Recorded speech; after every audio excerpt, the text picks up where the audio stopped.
I push your seat down. All right, we're going to get going. Just because I don't want to be breathing. Okay. So, how far away do you need to be? Go home and take some Zycam and I'll be fine. Who's that still waving? My neighbor. What's your name? They look familiar. I'll try. 2 cards, right? They each have, they don't use Are they the ones at the big barn? Never used one. Yeah. Oh, yes. Okay. He's the one that does those wonderful Halloween things. Put my hand on it. See, they fired her last week. Big time. It's been there for a while now. And it was a great crowd, wasn't it? And I was telling Bob and Ruth. no, Yeah, Bob and Ruth, but they got different last names. Yes. Yes. Steve wearing, you know, it's just like anything else. I was thinking, somebody dies. Let me be nervous for you. People shooting, somebody can step up and go.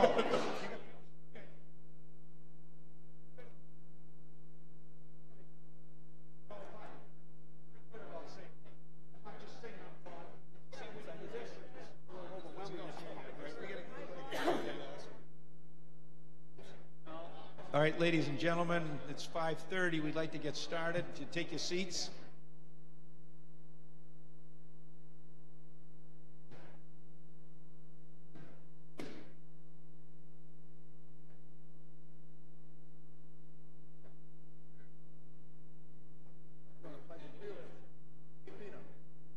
Is this good? You like this level? Good to meet you.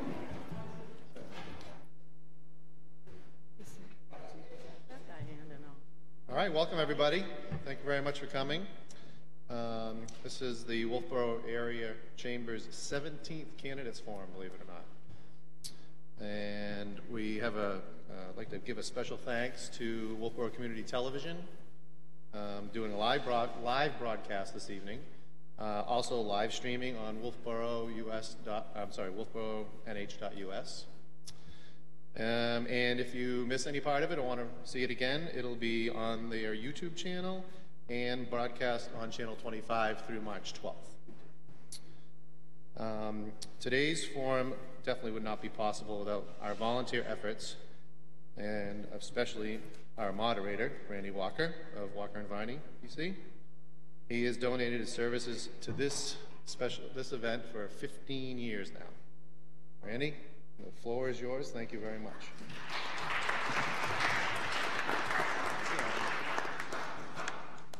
All right, thank you all for coming to Candidates Night, which again is sponsored by the Wolfeboro Area Chamber of Commerce, and a special thank you to Aaron for serving as president, and for the Chamber's perennial and effervescent executive director who does all the work to put this on. For the record, every candidate that was running for a contested seat was invited this evening, and everyone has accepted. We did have just one person that couldn't come, and Krista Bear is supposed to be coming, but she'll be a touch late. For those of you that are unfamiliar with the people up on the stage, my suggestion is just introduce yourselves as we go right down the line, and we'll start with you, Kathy. I'm Kathy Frothingham, and I'm running as OSP representative for the school board. I'm Rick Parent, and I'm running for the at-large position of the school board.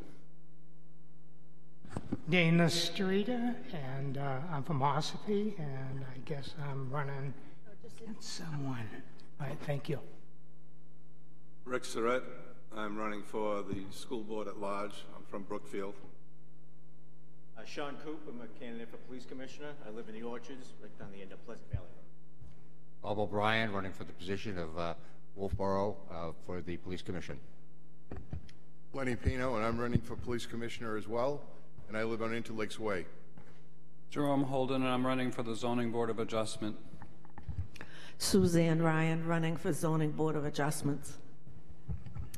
Sarah Silk, I'm an incumbent, and I'm running for the zoning board of adjustment as well. I thank you for those introductions. So members of the chamber were invited to submit questions, a number of which I will be asking this evening. For those of you that would like to ask questions, if we have time, we will get to those. We have a fairly short evening. The zoning board has a hearing in this room at 7 o'clock, and we've been asked to leave at 6:55. So I'm going to try to stretch it to 7:30 if we can, just to irritate them. But this event is being televised, so for those of you that do speak, particularly up front, please use the microphone so that everybody can hear you. With that introduction, basically we have 5 simple rules to follow for the candidates. Each candidate will be given a minute or so to introduce themselves, tell us a little bit about the positions that they're passionate about. 2, that this is not a debate. This is the purpose of tonight's meeting is to have a civil, neighborly, collegial discussion and exchange of ideas. 3, all questions that are directed to any particular candidate running for a particular office will be able to be answered by all the candidates running for that office.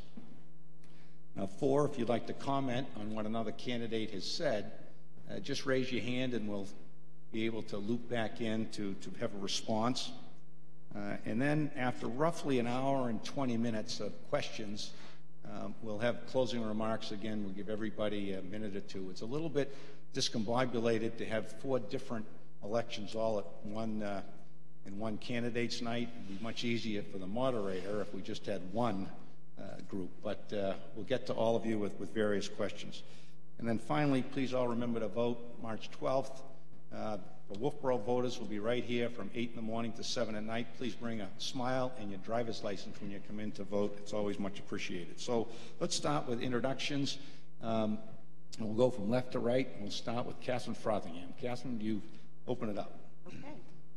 Seeking re-election to the Governor Wentworth School Board as a representative from Ossipee, where I've lived for 19 years with my husband. I feel that my experience in education adds value to the board.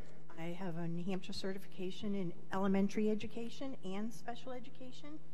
I'm completing my master's in June in instruction and leadership. So I have leadership training. I also have training in collaboration and working with others, and I feel that that is valuable when you're on a board working with other people.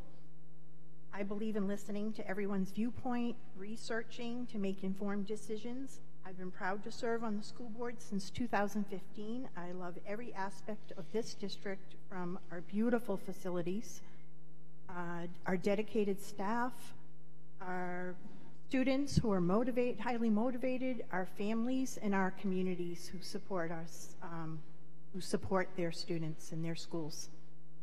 And I look forward to serving again if elected. Thank you. Good evening, everyone. I'd like to thank the Chamber and the town of Wolfeboro and you, the citizens that are here, and those that are watching for allowing us to be up here. I'm very fortunate to be sitting here with other candidates that all 3 of us, even though Krista isn't here, will serve honorably as a member of your school board should we get, the vote. I'm not a career educator. I just have to say that first. I'm an engineer by trade, but I'm also a vested citizen in this town. I've been here for 19 years, and I also have a 9-year-old daughter that's in the 4th grade right now at the Crescent Lake School.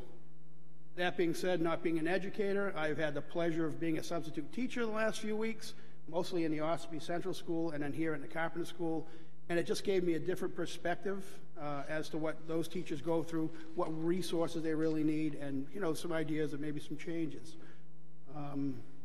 Not only are we parents and taxpayers, but we're also ingrained in the community, and this is a great school system, and we want to continue that.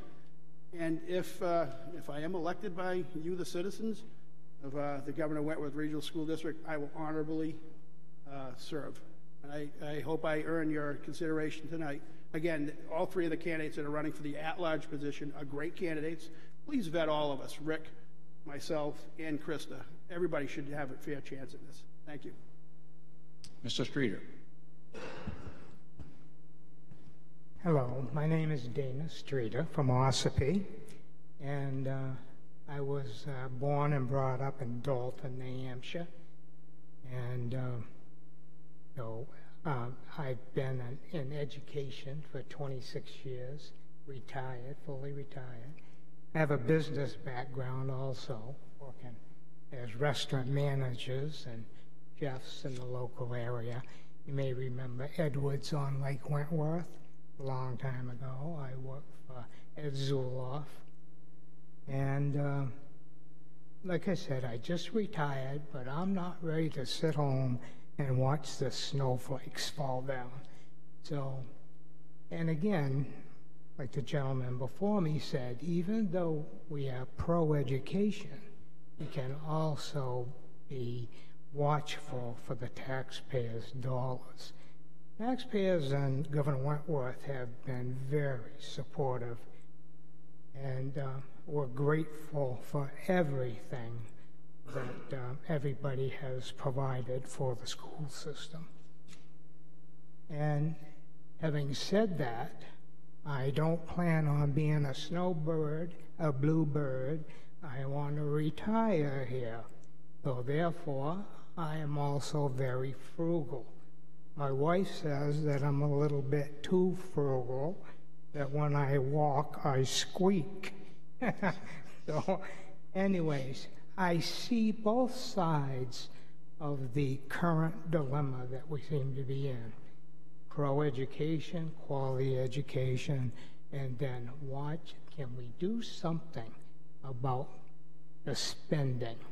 So I'm well aware of that. Thank you very much. Mr. Surratt. A great room. My first time here. Rick Surratt. I'm a selectman in Brookfield. I'm a selectman for 2 years. It's my third year coming. I was on the planning board for 7 years, chairman for 3 years on the planning board. And like Rick said, there are 3 good candidates running for the at-large position, so good luck to all. Retired from General Electric Company 3 years ago. I had a career of spanning 40 years, manufacturing management, manufacturing engineering, and developed a great skill set that would be a complement to the current school board. Problem-solving, organization, and being able to work with diverse groups. I took, I'll shoot you straight. I went to the business, the budget meetings. Everyone was invited. Myself and another selectman, Rich Zacher from Brookfield, showed up. And I went there to see where the heck $53,000 is going. And I went there and I seen the presentations from all the principals. I went to pre-budget, and there's no problem there. Nobody is looking for an extra dime. And that was amazing to me. And, you know, after stating that and talking with the board and the superintendent, I went out and visited all the schools. And I see children engaged, working in school and just having a great time. The teachers are all engaged, doing a great job, devoted. And it doesn't, I know some teachers, it doesn't stop when the bell rings in the afternoon. They take it home with them. They take it over the weekends. The support staff, incredible. The schools are immaculate. People are engaged, they're working, everything's happy. This is something that the community is proud of. It's a great organization. And my father told me that running for an office, wanting to run, should be the first disqualifier. So I'm willing to invest the time to assure that the schools continue to provide quality education and community service. It's valuable to us. It makes us who we are. You don't go cutting budgets, carte blanche, and jobs go away, teacher quality goes down, school quality goes down, real estate goes down. It's part of the blood of who we are as a community. And I'm willing to work my hardest and do my best to maintain what we have in place and look for ways to make things better and get more value for our dollar. All right, moving on to the Police Commission. Mr. Coop. As I mentioned, my name is Sean Coop, and I live on Orchards Road. Oh. Thanks. My name is Sean Coop. I live on Orchards Road. And, I live there with my wife Janine, two sons, Brent and Mitchell. My oldest son, Brent, is a senior at Kingswood High School. My youngest son, Mitchell, is a sophomore at Brewster Academy. Currently, I'm in the process right now of starting a small business on Bay Street here in town. It's keeping me busy and spending a little more money than I want to. But best way I could describe myself, I guess, I'm a lifelong public servant. Been a public servant my whole adult life. I started at the age of 21 at the Hampton Police Department. I worked there for 3 summers part-time. In 1985, I received a full-time appointment with the Town of Raymond Police Department as a patrolman. And through my 23 years working there, I held pretty much every position you could possibly hold within a law enforcement agency. Patrolman, patrol supervisor. At 24 years old, I was asked to be the department prosecutor, and over the course of the years, I prosecuted thousands of criminal cases at the district court level. Later on in my career, I was promoted to the agency's executive officer, where I commanded the detective division, prosecution, and communication divisions. Upon my retirement in 2009, my wife and I built our house here in town. My boys were in first and second grade at the time, and we know this is the place where we wanted to raise them. Professionally, upon my retirement, the Assistant Department of Safety in the state of New Hampshire asked me to come on board as one of 2 state liaisons between the United States Department of Homeland Security and the local chiefs of police, specifically to focus on terrorism, anti-terrorism type activities. I also spent 4 years working part-time for the U.S. Marshals Service, the District of New Hampshire here in Concord. And at this present point in time, I work for a company, Acoma Global Services, which is a federal Department of Defense contractor based in Virginia. And I co-manage a project at the New Boston Tracking Station here in New Hampshire. Okay, thank you. Want to get a microphone? As I said, my name is Bob O'Brien. My wife and I have been residents of Wolfeboro for almost 9 years now. When we first moved here, I had an opportunity to find out what living in New Hampshire small towns are like, having come from New Jersey. And it's a bit of difference, but it's a learning curve. And I'm happy to say that I was fortunate enough to be encouraged to run for the Budget Committee. And I served on that the last 3 years. That gave me a really good opportunity to look at the town, to have presentations by the fire chief, by the chief, to see the other departments, and to work with other members of the Budget Committee as we developed what is the best reasonable one we could do. We also had an opportunity to interact with the members of the Police Commission.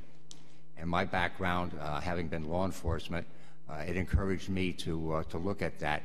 And I know the members from there, as well as knowing other members from the police department and, as I said, the fire department.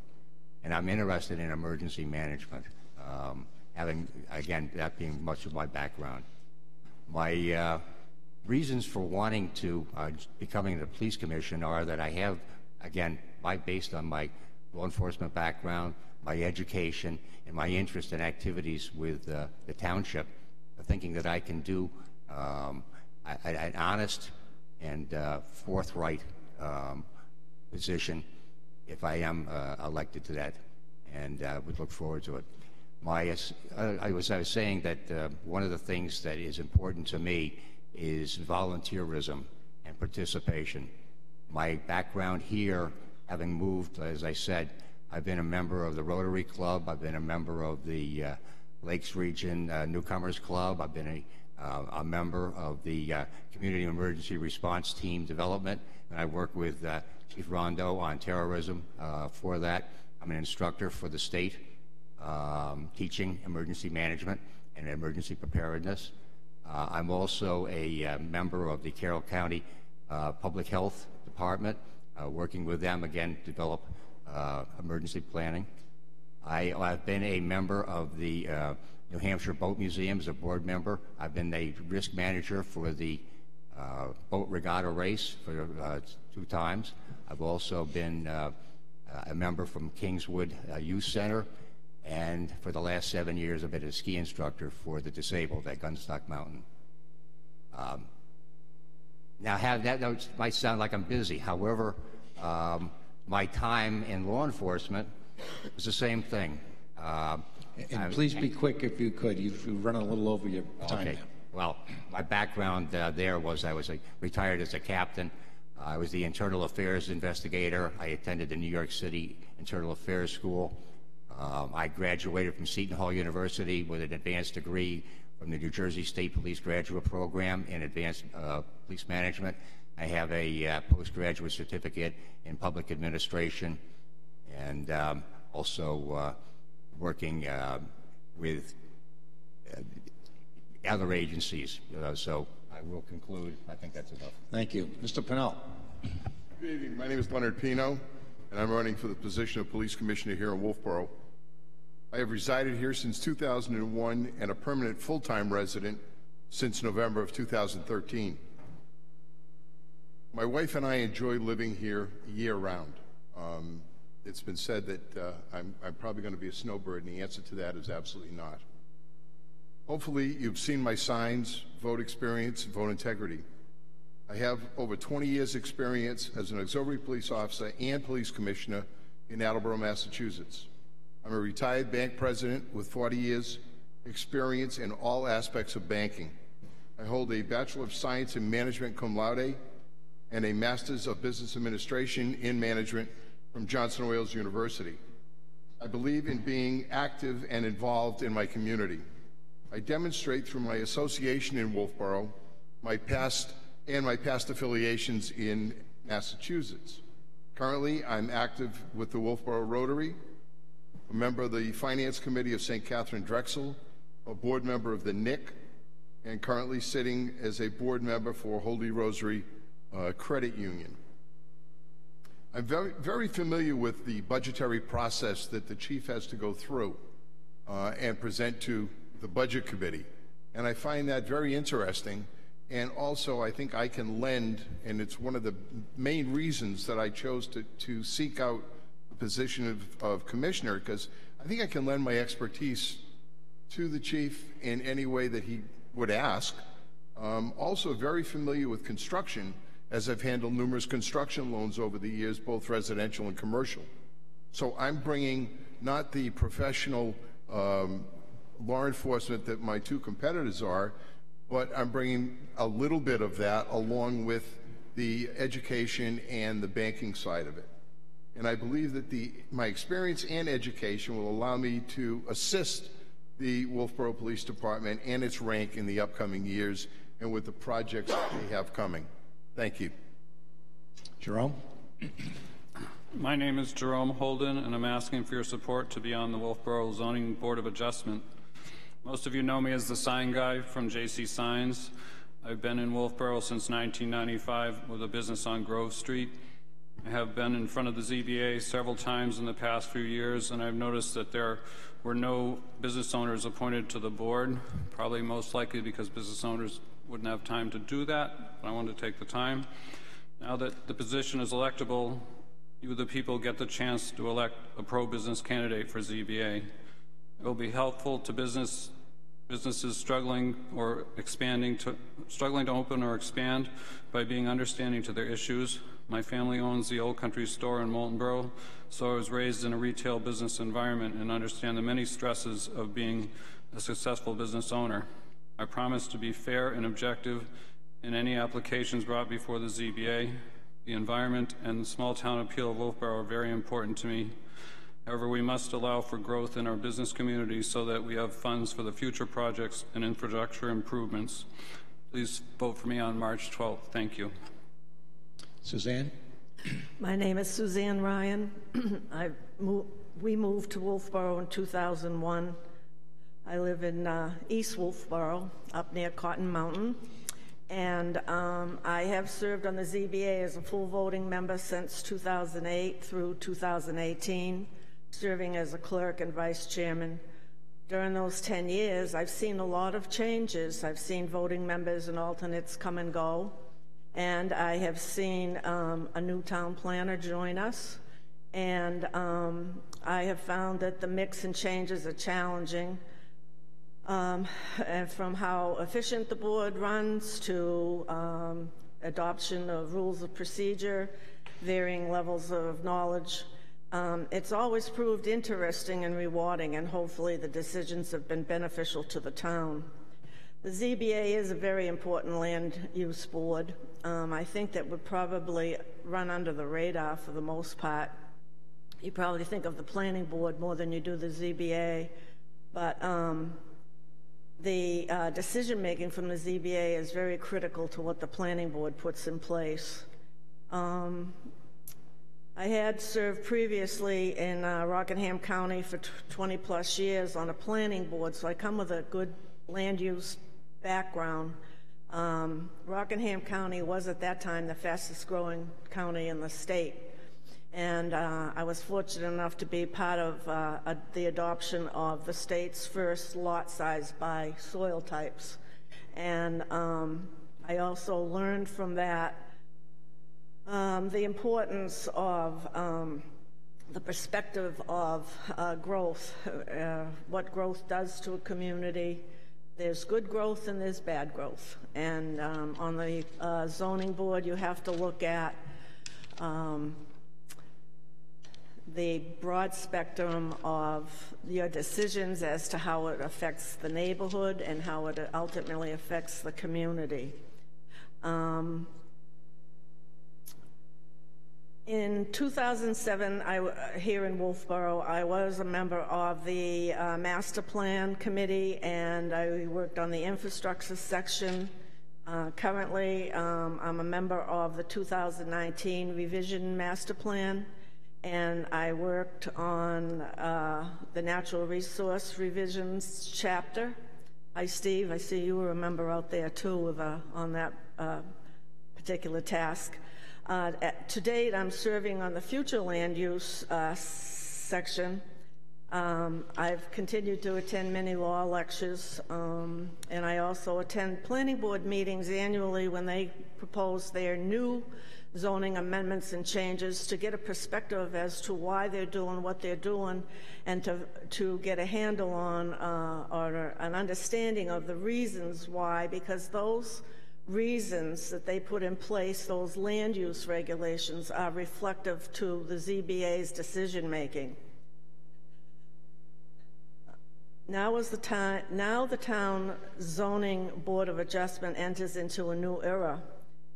This is a new format for the town, and new for all of us sitting here to apply for a voted position. The voters will determine what type of board they would like going forward. You'll shape the board's actions regarding zoning and the zoning that you vote on in town. Do you want a board that looks to relax the ordinances? Do you want one that would grant variances rather liberally, or do you want members that have studied their rules and apply them? And I think, to cut to the quick, I would say that I think the question you probably all would like to know is, how do we come down on a decision? Are we liberal? Are we conservative?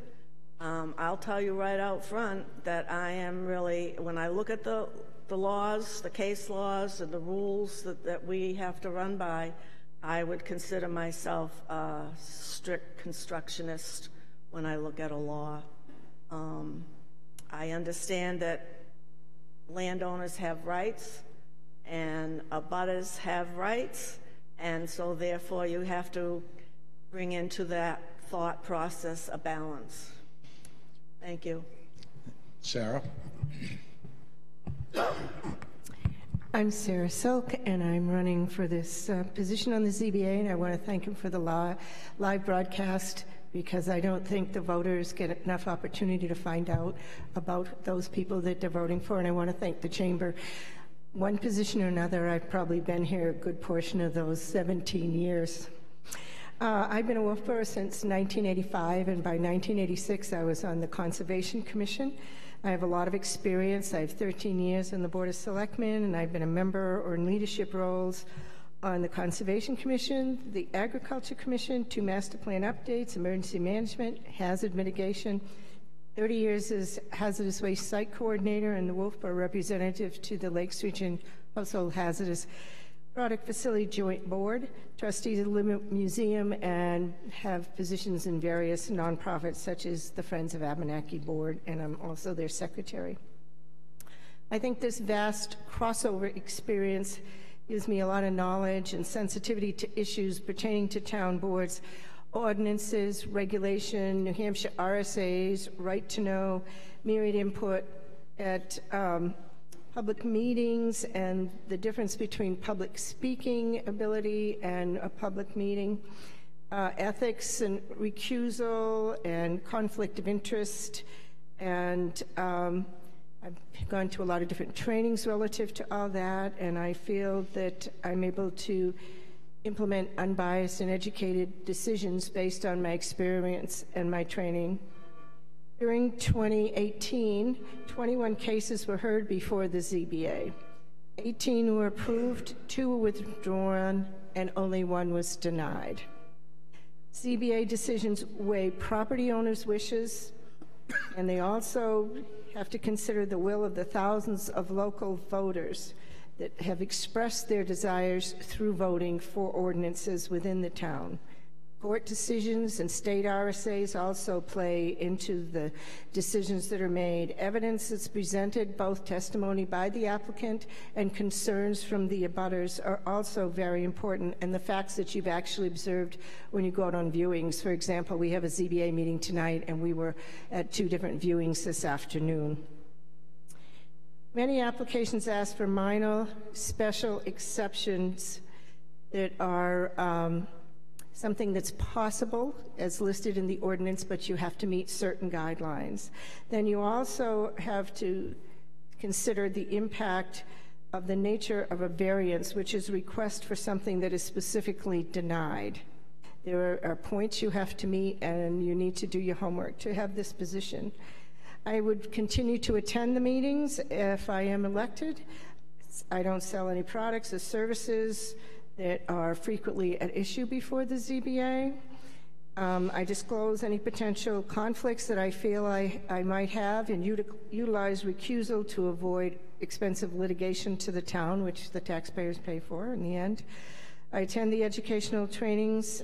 I seek clarity from applicants. I'm not afraid to ask questions of both them and abutters.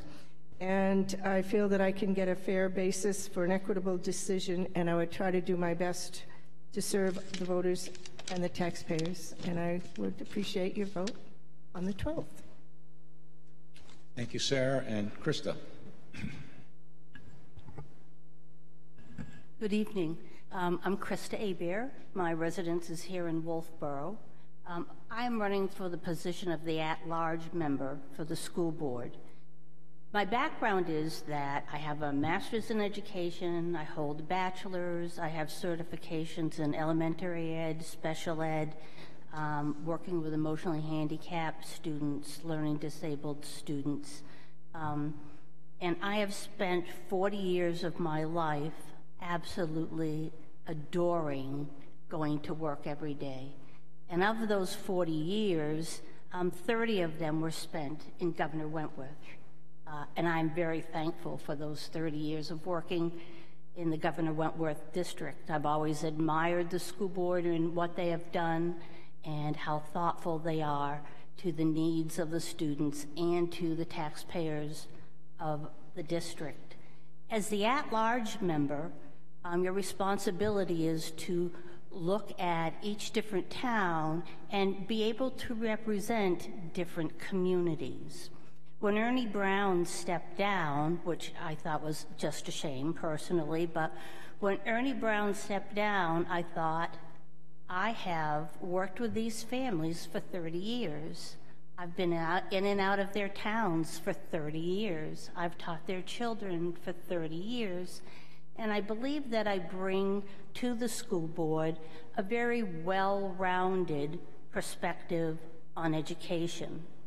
I've taught at the college level, the high school level, the middle and the elementary level. I have been a part of different educational organizations and actively a part of them.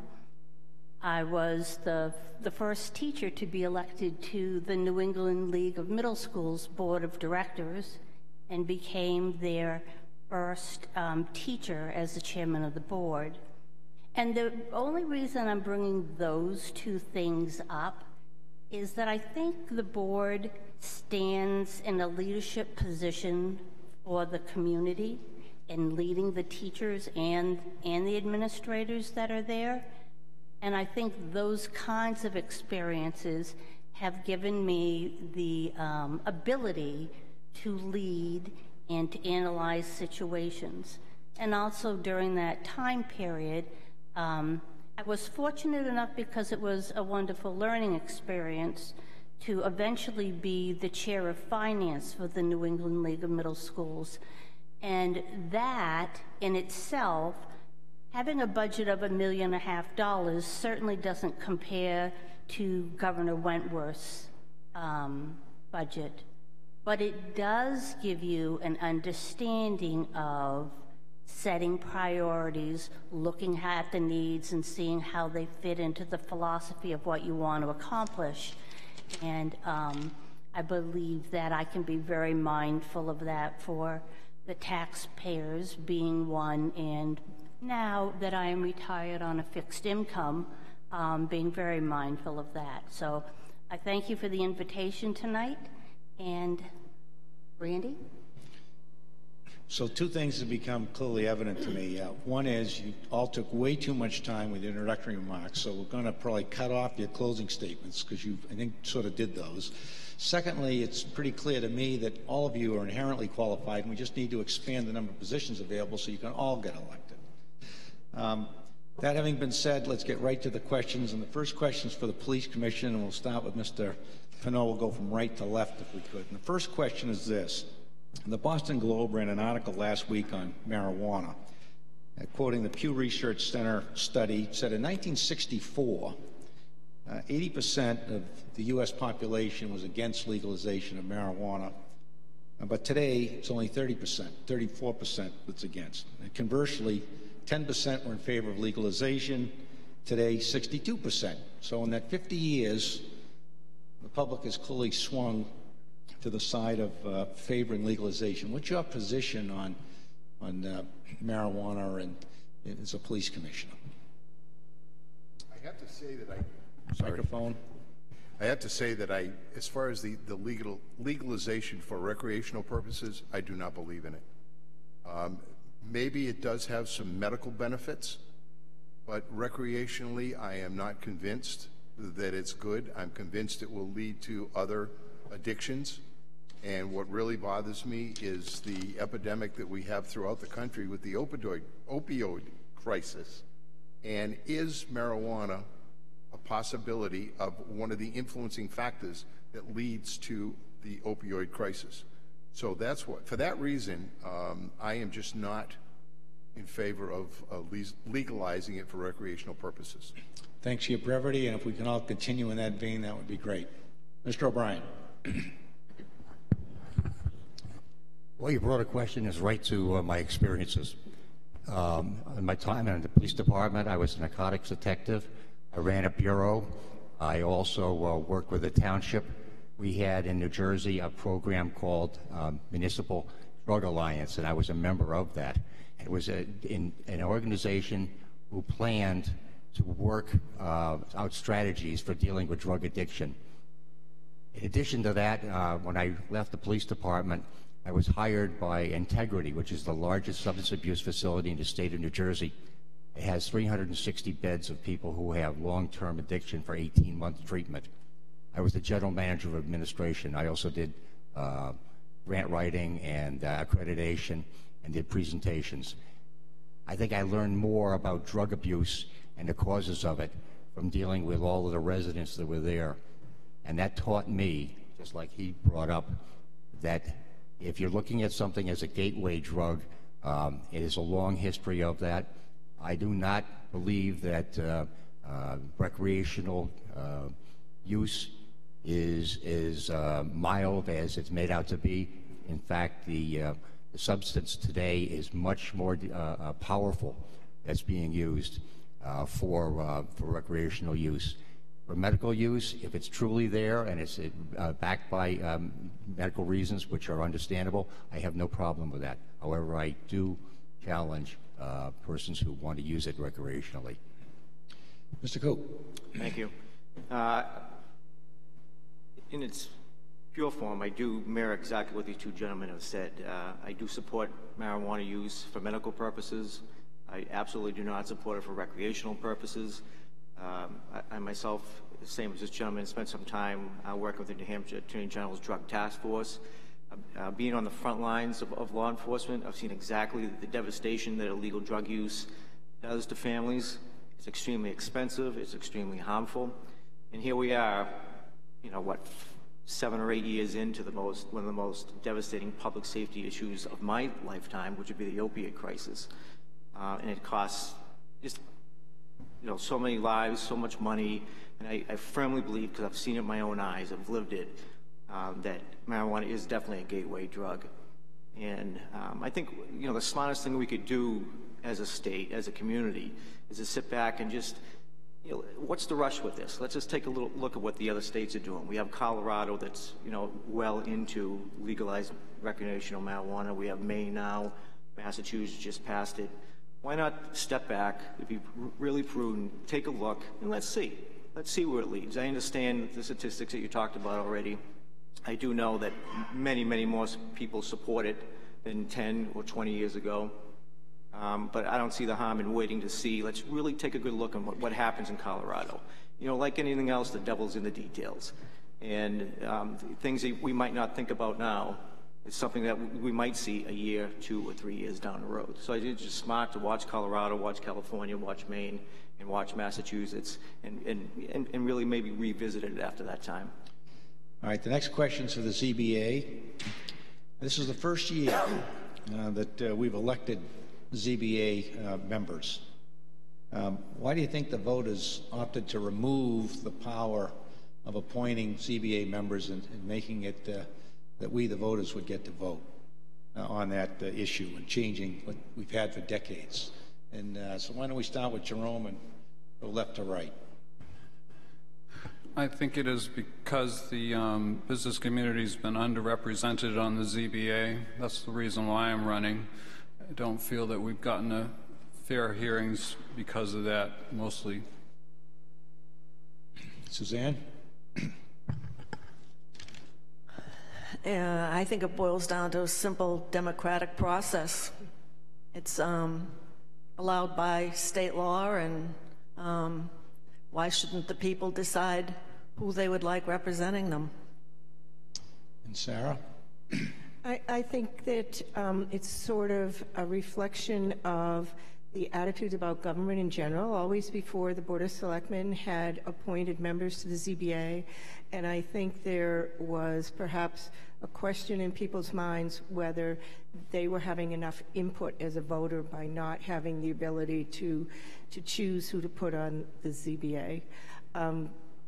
We've had for years an elected planning board, and the ZBA was appointed. I thought that was a nice balance, but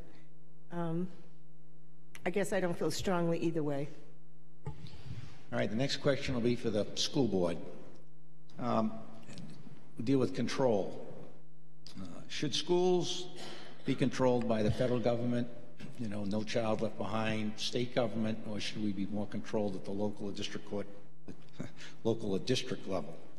As a school board member, would you push for more local control and trying to have the budgets kept locally, or would you be more in favor of having federal and state money come in, but with the controls that come with that? And why don't we start with Krista and go left to right? I believe that our schools should be controlled on the local level.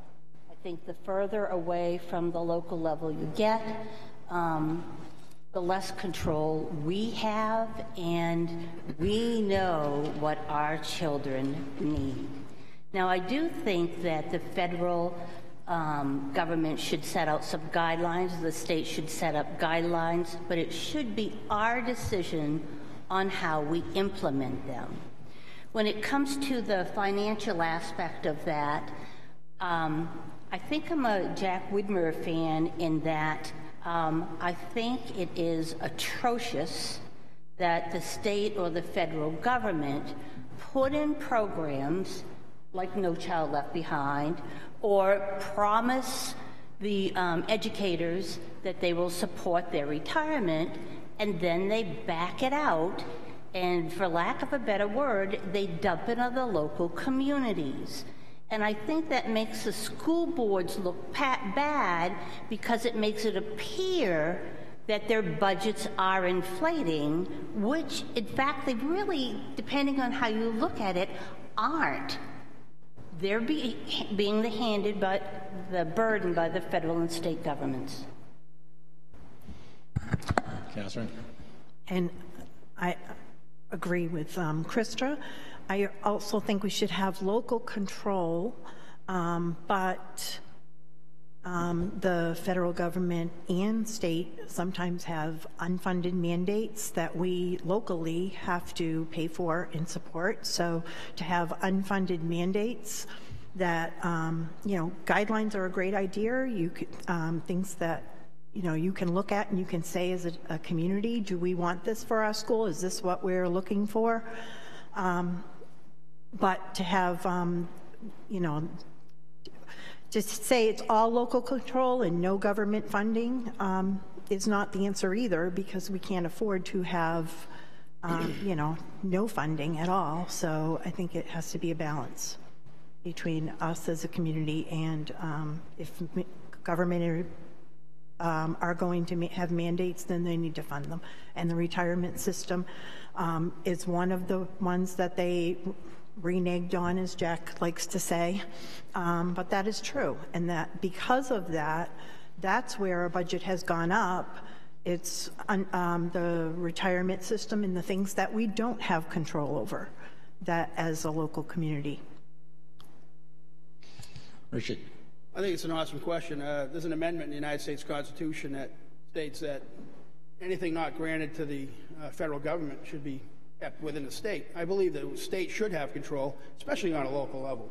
The top-down mandates, Goals 2000, No Child Left Behind, Race to the Top, abject failures. If you look at when the Department of Education was created, ever since then, our education system has gone downhill. Common Core right now is a huge factor here in our district. It's mandated from a federal level. But, you know, when it comes to finances for this, it's not the federal government's money giving it back to us. It's our money that goes out of the state. That should be kept here locally. We should have complete control on a state level. We have a Department of Education in the state that can take feedback from any of the boards, any of the educators. And, you know, we have to be part of the process. That's initial. We have to have an interest. We know the demographic of the children that we have in our school system. I, being one, now have a 9-year-old that's in the 4th grade, and I have a long-term vested time. I have to watch her go through, you know, high school and on to college. But yes, I think local control. We don't need the federal government, anything they've been in control of, and everybody, I would pretty much agree that everything the federal government outside of defense touches, there has to be some failure. We can see that here locally. Let's take it back. It should be with us. We're the people that see our kids. We know our children. We know our educators, because in a small community like, you know, Governor Wentworth Regional, we see those teachers on a regular basis. We see those people at the post office or at the dump, and we get feedback from them. So I believe it should be local, and I don't think the government should be as intrusive. Mr. Streeter? With a microphone, please. Obviously, it should be local control. I do believe that there are standards that can be set by the federal government. But when it comes to curriculum and the delivery system and the evaluation, that has definitely got to be a local control. And the federal government will say, you have that. Not really. They're pretty strict on the mandates that you must follow. And, for example, now the hot issue is STEM. All right, now this is a wonderful program. It's another curriculum. It's by Obama after the Bush Common Core.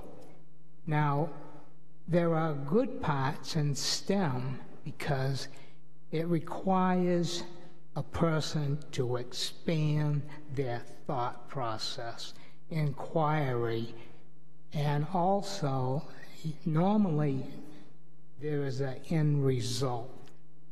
So the kids become highly motivated, but I'm not saying that we should adopt the whole curriculum.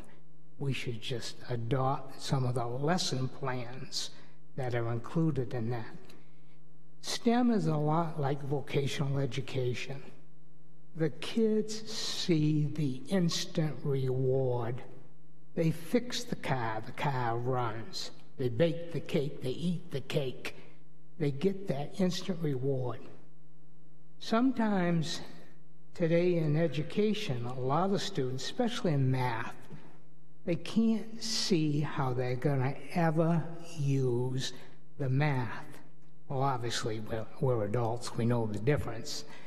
And we try to encourage them, but they still are resentful in some of the math that goes through and so they have a problem with that.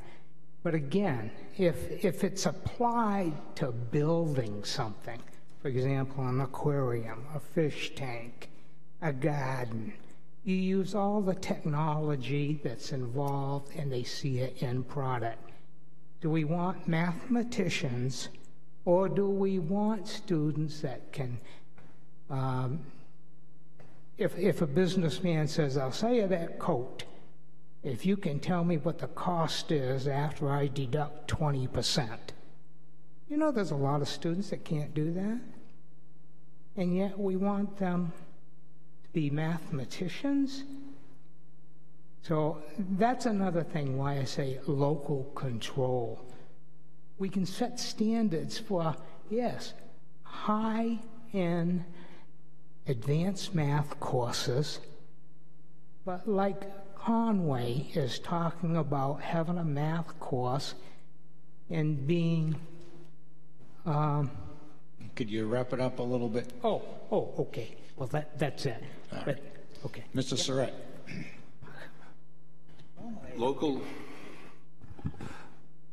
Local control is what makes our schools what they are. We choose our teachers, we choose our staff, we build our buildings, we make our grounds. These are our choices. And through my observation, with the choices that have been made in Governor Wentworth, resulted in an excellent system. You look around at some surrounding communities, other schools, they're not the same. And when people move here, what makes people move here to join our community is the value that we have in our school systems and how we as a community treat each other. So local control is big. I know there's federal mandates and the state, they start things like a retirement system and then they push the costs back on us. I mean, that's not them cutting costs. They're just moving stuff along. But, you know, things like that, we can deal with them long term, but we have to know right now that we can deal with them. And at some point, this thing could go back, it can go around, but we never want to let go of what we have here, the staff we hire, and the quality product, our children, that we get out of these schools. All right, next question is for the Police Commission. Article 28 in the Wolfeboro Town warrant deals with the police union contract. It basically proposes a $230,000 increase over 4 years. Are you in favor of Article 28? Keeping in mind that the current Police Commission was 3-0 vote in favor. The Budget Committee, however, was 4-3 in favor. Why don't we start with Mr. O'Brien and go to Len and then over to Sean.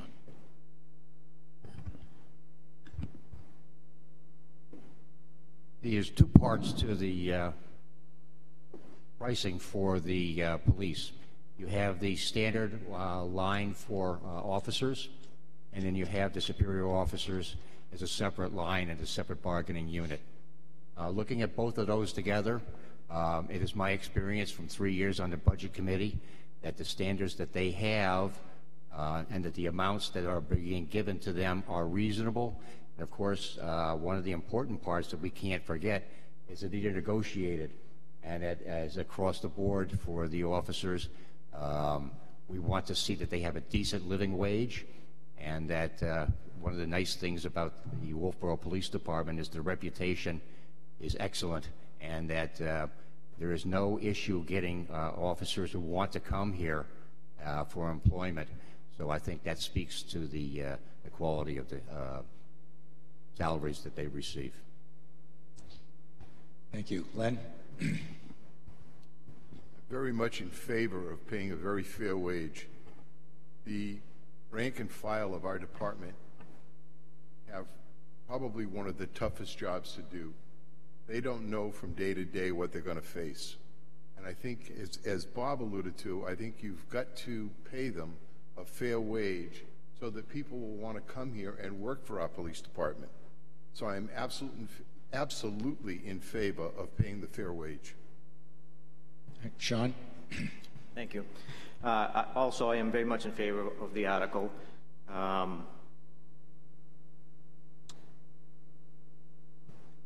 Back right about the time when I retired, I was involved in working, with budgets and with the union and whatnot. I was a union steward at one point, then was involved negotiating on the town's behalf at one point. About, in 09, it cost roughly $40,000 to hire and train a frontline officer for employment. And, Dean would know better now if that, my guess is that's probably increased somewhat. If you hire an officer, you put them through the background check, it costs an extensive amount of money. You pay them while they're in the academy to 12 to 16 weeks. You put them through the field training officer program. It's a big investment for any town, especially a small town. If you're talking $40,000, $60,000 per officer, you can easily do the math on that. If 1, 2, or 3 officers leave in 1 year and you have to replace them with 3 new officers, that's a lot of money. And it would really take a bite out of the budget. And not to mention the day-to-day impact the community faces when they have someone, maybe be the worst day or night of their life when they have to call 911 and an officer has to show up to their house. Usually it's nothing pleasant. So I know myself, I would like a highly trained, very seasoned guy or gal showing up to handle whatever particular problem I have. And that costs money. So it really is pay now or pay later. And if you look at the end game, I think, giving someone a fair wage, any officer we hire as a young person, we want them to stay. We want them to work up through the ranks and look at the chief and say, hey, that's somewhere where I want to be 15, 20 years down the road. And I think if you pay them fairly and you treat them fairly, which the town certainly does, they're under tremendous, leadership with Dean. That's something, we can strive for. So in the end, I'm very much in support of the article. All right, thank you. Moving on to the ZBA. And Sarah, we'll start this question with you. Do you consider yourself pro-development or pro-status quo? One of you mentioned in your introductory remarks it was good growth and bad growth. And how would you align yourself in those categories? When you talk about good growth and bad growth, you're talking planning board more than ZBA. The ZBA, you have your ordinances that you have to look at. You have your state guidelines, so the RSAs. You need to follow those. You need to follow the points. You have things that your ordinances allow. Then you have things that your ordinances allow with special exception.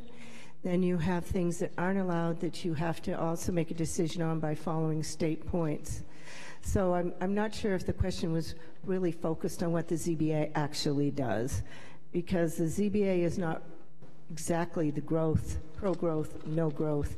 It's like the cases that come before us most frequently are simple little things like setbacks. Your garage is going to be within that 10-foot setback perhaps, and maybe your house is built on a lot that was very small, that was a legal-sized lot originally, and now the lots in that area have to be quite larger. So now you need a special consideration for whatever you want to build because your lot is now below the minimum allowable acreage. So it's just weighing the facts against the parameters that the townspeople have voted in these ordinances as presented by the planning board, and those are our guidelines. Well, as I mentioned, moving up here from Rockingham County, I saw a lot of bad growth, and so I'm really fortunate to be in a community that just so happens we're not on a I-95 corridor, and we're situated really in a sweet spot.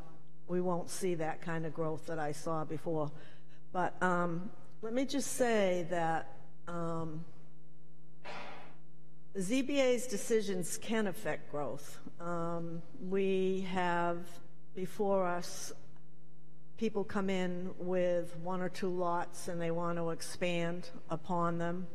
And we have to take into consideration the neighborhood as a whole, not just the one lot.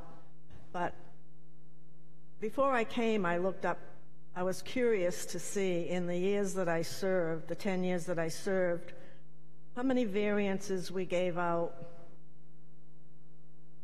how many special exceptions we approved, and we gave 125 variances. Now that had to affect the community in some way, because those variances are, a variance allows uses that are prohibited under your statute, so your ordinance. So there is an effect, there's a ripple effect. And then out of the 125, we gave 19 no's. We declined 10 applications. And we gave out 35 special exceptions. Special exceptions are much easier to apply the rules to than a variance. A variance is structured specifically by law to be difficult to get. There are 5 criteria that have to be met, all 5. If one fails under your thought process, then you cannot grant the variance. And the hardest item to get out of the 5 is, what is it? It's hardship. The hardship criteria is exceedingly hard to get. And so I think if I were to go back on the board, I'd like to look through the rules of procedure again. I'd like to have a work session where we talk about, are we zoning by variance? Jerome? I think I'm pro-growth more than status quo. Some of the ordinances that are used now in Wolfeboro, I don't totally agree with. I think a lot of times we don't get a fair shake because of that. We didn't all vote for those ordinances. Those 5 questions that Suzanne referenced are stumbling blocks for the most part, and I think it's much more important that the abutters, if they're not there or not, that means that they are not upset with it. If they are there, we need to listen to them more than those 5 questions. So I'd really like to be on the board so I can have more of an open mind and see if we can get some of the things passed that need to be passed. Thank you. Sarah, you want to respond? I think people should understand that those 5 points are dictated by higher powers than locally, and with experience, someone on the ZBA would understand that. All right, if we could move on to the school. Next question is this. It was reported yesterday in the Manchester Union Leader that public high school graduates in New Hampshire have declined by 11% from 2008 to 2017. And it's predicted that that demographic is going to continue, that student enrollment is going to go down, particularly we have an older population. As a member of the school board, how would you cope with declining enrollments? Mr. Surratt, if we start with you and go this way. Declining enrollments, that's tough. That's this is a two-pronged problem. We have our schools, we have our teachers, our staff, the children, and we have families at home. And people need to work together to keep kids engaged and active in school and getting through the 12, 13 years, whatever it takes, and make it so that children want to graduate. From what I've seen when I toured the schools, a lot of these kids, or most of them, the impression that I got is they want to be there. So it's a matter of coming up with activities, engagements, making learning something worthwhile, that someone really wants to be there and continue their education. It's by example, and it comes from both sides. It comes from inside the school, outside the school, and it comes from the community. Mr. Streeter. As far as declining enrollment, a lot of people will blame it on homeschooling. It's too easy. They quit. You know, they go through homeschooling. So that's really not an excuse. There is a percentage that do that. And then there's a percentage that go to Lakeside Academy because they're not successful in high school. And normally there is some good happenings there, and then sometimes they turn 18 and quit. Okay, so what are we gonna do? The school board just dropped public relations as a standard committee, and I'm interested in bringing that back. Build the bridge between parents, students, and teachers. I'm not pointing the finger at anyone. I'm pointing the finger at all. There is a percentage of students that aren't being reached. And I believe we can reach those students. But it takes the three groups working together. And that's, I'm not going to solve enrollment problems for the state, but for Governor Wentworth, we have something for everybody. And students and parents are going to have to take advantage of getting more out of a public high school education. When are they ever going to get a free education like this again? I believe it can happen, and I want to work to make it happen. Mr. Perrin. Well, as a hockey dad, I haven't had a chance to read the Manchester Union Leader. It's a troubling thought to think that in the last 10 years that we've had a net outflow of students not graduating. But that goes back to a foundational problem that we have, that people are leaving the state because it's harder to find the jobs, and the cost in each individual district, the ratio of student cost of per student ratio has gone up. I mean, our budget right now, the cost per student goes from $21,500 up to $22,600. That's a huge increase for a family that's struggling to make ends meet. You know, granted, it goes on the homeowners. Some of those people aren't homeowners, they're more tenants. But I think that part of the problem we've had is they don't challenge the kids as much anymore. The Common Core curriculum has brought the standards down, and I think that people are leaving for alternate school systems. It's not so much prevalent here in Governor Wentworth School District because we don't have very many charter schools. But I think if you saw a lot of charter schools, we'd see a net outflow of students as well.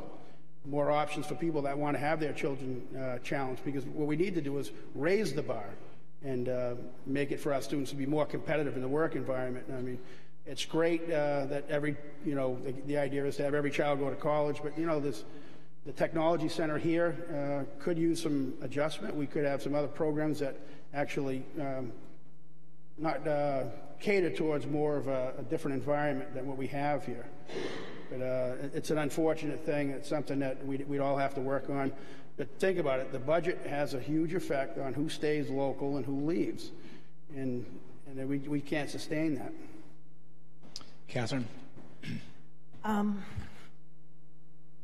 think that some of the offerings that students have here in Governor Wentworth are exceptional and keep our kids in school in here. We have a lot of new programs, the TASK program, which helps students that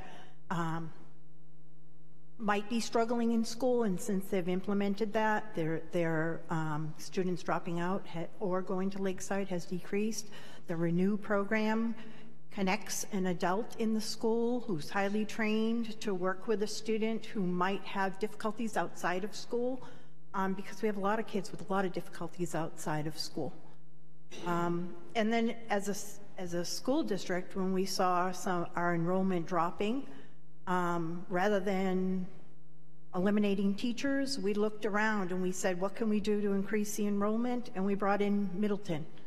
And there are schools that would love to come to Governor Wentworth. So I don't think that for us, that struggling enrollment, but I think STEM technology, science, technology, engineering, mathematics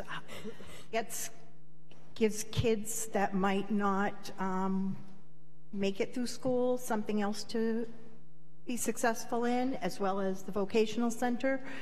And I can't, sorry. So there are so many opportunities for kids here that other kids in other districts don't have. And Krista? I don't know where Governor Wentworth falls in what you were just talking about statistically. So there's the overall statistics, but then I'd really like to look where we fall within those range. I mean, we're lucky we have Brewster Academy here, and we have some kids that go there as residential students and some kids go there as day students. We're lucky in all of our surrounding towns what we have to offer.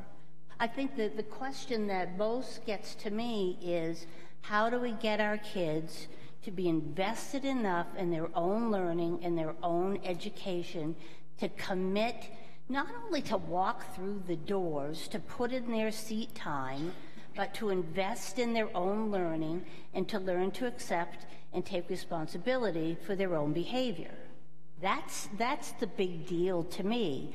I look at this and we say how many kids graduate or what percentage of our kids graduate and go on to four-year colleges, two-year colleges, going directly into the workforce. Well, if we ask that question when they're 12th graders, we've lost 12 years. You know, we need to be looking at our elementary schools, and we have I don't know the last time you've been in an elementary school in this district, but they are wonderful. And our kids need teachers that are gonna wrap their arms around them, help them see that they have self-worth, and they have the ability to do it. And I think the more we embrace our kids and support our kids, the higher our graduation rates are going to be, because they will see the value in education. And I think the school board in the district has done a wonderful job. I mean, how many of you have seen kids out working in the communities? That makes education relevant. Our Voc Center, I think, is marvelous. And we can always do more, but we can only do more within what we can afford within our budget. And it is a wonderful opportunity. Within our high school, we offer AP courses. Kids can go to our high school and earn college credits. You know, I really would like to see, and I'll have to go and ask Kathy about where we stand in what percentage of our kids graduate from college, because I think with the right family support, I don't think it's an issue that overall we need to worry about, but we need to work to improve and support. Okay, thank you. So next question for the Police Commission. Wolfeboro is the largest town in the area. We also have the largest police force. Do you think that the police force is the right size? Do you think we should add officers, decrease officers? What do you think on the size of the force? And again, we'll start with Mr. Pannell in the end. I think that's really a question for the chief. Microphone, please. Sorry. I think that's really a question for the chief. He has to analyze the number of calls, the nature of the calls, the severity of the calls. Do we have a department that's big enough? I don't think that's for the commission to answer. I think what the chief requests is what we should support. And if we're totally against what he's requesting, then we have the right to disagree. But I really feel that that is a question that should be directed to the chief. Mr. O'Brien.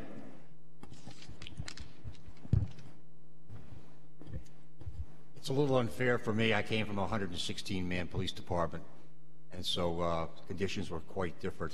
However, I see the staffing that goes on here, and I know one of the issues that has been brought before the Budget Committee was the staffing on midnights, and that the challenge is that Wolfeboro is one of the only towns that is staffed at the midnight level. Most towns, including also the Sheriff's Department and members from the state police, are much fewer around, so it puts a big burden on the Wolfeboro Police Department to have a single officer out who, because of mutual aid, may have to respond to another town, which leaves Wolfeboro unprotected at that time. And that means that they have to get another person to come in, which is difficult to do because you're tough. You're facing a tough situation. If you have an officer who's injured, who's out of line of duty, then you have to try to create coverage, which is, again, very challenging. It's not a large department, but from what I've seen, they create miracles. And they do it with a smile and a good attitude. So I tip my hat to the Wolfeboro Police Department and the supervisors. Sean? Thanks. I think the department, as far as the number of personnel, is managed correctly. I know that the Department of Justice and the National Chiefs of Police Association through the years have often recommended about 1.5 sworn personnel for 1,000 of population. So if you look at that number, we're about where we should be. What's unique about Wolfeboro is that it's a resort community. And resort communities, the chief has a much tougher time in staffing and budgetary concerns. If you take a town like maybe New Boston, New Hampshire, that the population roughly stays the same year-round. In a place like Wolfeboro, Tuftonboro, Mountainboro, Hampton Beach would probably be the best example, the town of Hampton. The number of folks that live in the town greatly fluctuates from winter to summer, and the chief has to make those adjustments. So you look at Wolfeboro, it goes from what, roughly 6,000 in the winter to 26,000 in the summer. That's a big change. Quadrupling the size of the town, and that puts a tremendous amount of stress on the agency. So the chief could easily say, well, I need to quadruple the size of my agency to deal with, the size of the summer residents. But of course, the budget committee and everyone else would be, geez, you can't really do that. You have to look at what you need in the winter. They'd be running all over each other in the winter. So I have noticed, just kind of keeping an eye on things, that, the chief did support hiring part-time officers, which is good to some extent, but it's hard. It's hard for him to manage part-time personnel, so I applaud him for doing that. But it's fiscally sound to do so, other than just hiring 7 or 8 more people to deal with, the amount of people that come into town over the summertime. But that's very expensive. That would be the easiest thing for him, in almost an out, if you will. But hiring part-time police officers, training part-time police officers is a tough endeavor. It's very time-consuming, and the officers you're putting out there aren't as experienced as full-time officers might be. Policing is totally different than it was 20 or 30 years ago. It takes a tremendous amount of training to put a new officer in the road, as we've all mentioned earlier. So it's really difficult to get someone that may be a teacher, or maybe a carpenter or electrician, and ask them to put all the time that they need to put in to be a part-time officer and make just a little bit of compensation during the summer months. So to answer your question, I do think we're right about where we should be, and I do support the chief, how he's moved forward, I think, in a fiscally sound way, into using part-time officers to fill his ranks over the summer. And over to the Zoning Board of Adjustment, we've got one of you who's never been on the board, one of you served on the board for roughly a decade, and one of you is currently on the board. Do you think that the board right now does a good job, and would be any changes that you'd like to see the board make going forward if you were elected? And Jerome, why don't we start with you, go from left to right. Well, having not been on the board before, I can't speak to what Suzanne was saying with all the things that have been approved and not been approved. I was unfortunate in a couple of those hearings that things did not pass, so I would like to see that change, but for the most part, I think they've done a fair job over the years. Suzanne?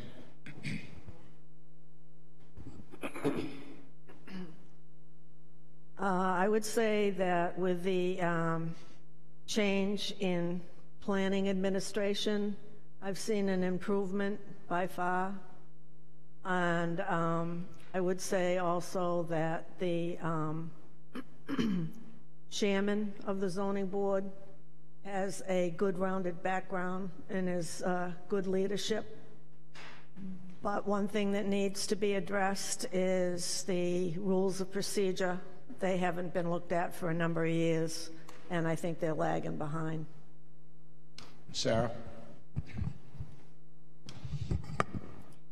I think I would like to see it mandatory for the members of the ZBA to step up on the trainings that they attend. I've been serving my community for decades, and it seems as if it was understood that people would attend more of the law lectures and get more of the basic training, and I think that would be an improvement. I don't think that you can judge whether the ZBA is doing a good job or not by did somebody pass or did they not. Each application has to be considered on its own merits, and each application is heard against the ordinance. It's all you voters out there that voted those ordinances in. Basically, the ZBA just implements them. And, nope, sorry, Randy. The other thing is that a lot of the guidelines that the ZBA has to follow, we're not a home rule state. The state revised statutes annotated tell us how it is that we have to perform our duties. All right, on to the school board, and these will be quick questions because time is getting short. So there's a couple of petitioned warrant articles that you're probably all familiar with. The first one is the tax cap. We could just go right down. We'll start with you. You in favor of the tax cap proposal? I'm not in favor of the tax. No one in favor of the tax. I am in favor. Tax cap? No. That's not the answer. No. All right. And if we'll just keep it on the school board, there was also a petition warrant article to have a budget committee. You in favor of the budget committee? We'll start with you and go down. You in favor of that last article? The budget committee is another layer of government.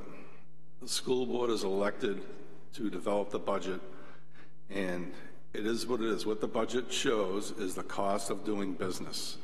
And they do an excellent job of putting it together. I watched it this year, and it is what it is.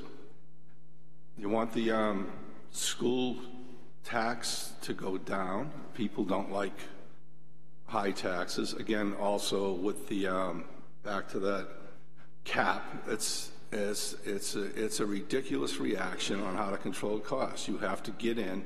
People have to come to meetings. And you have to look at the inside infrastructure of the schools and see where money is being spent.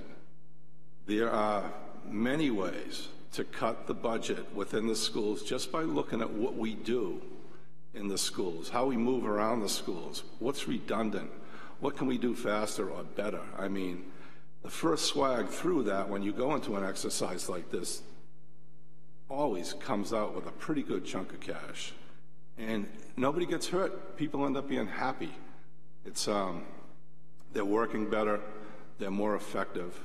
So to make it shorter, there's more ways to look at our budget and be more effective without going off half-cocked, putting caps and putting in oversight committees.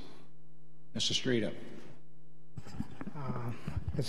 As far as the oversight committee, it depends on what their goals and objectives are. If they're going to be adversaries and think they are going to make the final decision, then that's not good. But as far as being transparent, they're volunteering to do it. All right. So you got to produce another set of paperwork for them. Give them one copy, they have to make the rest. But my whole point is I don't mind sometimes there's some talented people that have some great ideas. If they don't put a stumbling block and trying to be an adversary, then it'll be okay. I don't have a problem with that. All right, thank you. Mr. Parent. Well, again, like my previous answer, I think there needs to be checks and balances on where the money goes. I think by having an external group of individuals, and we have a lot of talent within our community, we can have representation from all the communities. I think asset allocation within our school district maybe needs to be adjusted. Maybe having an impartial group of individuals that are looking at where the money's going. Like we have a budget committee here, it makes recommendations to the board. I think it would be good having a budget committee for the school board that would make recommendations to us had we been on that board. You know, the budget didn't go down in 2008 when the market crashed. Our budget has continually gone up. And maybe if we had somebody in there and gave us a little checks and balances, it would give us an idea whether the vote on that board accepts wage increases or where the money goes in school repairs and so on. But I do think that we do need that check and balance in place. Thank you. Catherine? I don't think we need another layer of government. The school board has a finance committee. They do a fabulous job. The principals, the SAU, they don't come forward with a lot of things, unnecessary things or anything unnecessary that they demand or they would like. They're frugal, we're frugal, we put together a frugal budget, and I think that it just, the meetings are open, they're publicized, people don't come. Rick Surratt came and another Brookfield selectman, all selectmen were invited in the whole district. 2 selectmen came to the meetings. I'm not on the finance committee. Everybody brings something different to the board. And there is a finance committee, but everything comes to the full board for a vote. And I think that's the way it should stay. And Krista, you get the last word because we're going to wrap it up with you. Well, let me see. No, sorry. I do not believe that we need a budget committee. I think the people within our communities elect our representatives to have their voice. I agree with Sarah that the board is about as transparent as I can imagine with the number of meetings. They go from town to town to town, seeking input and trying to explain things to people.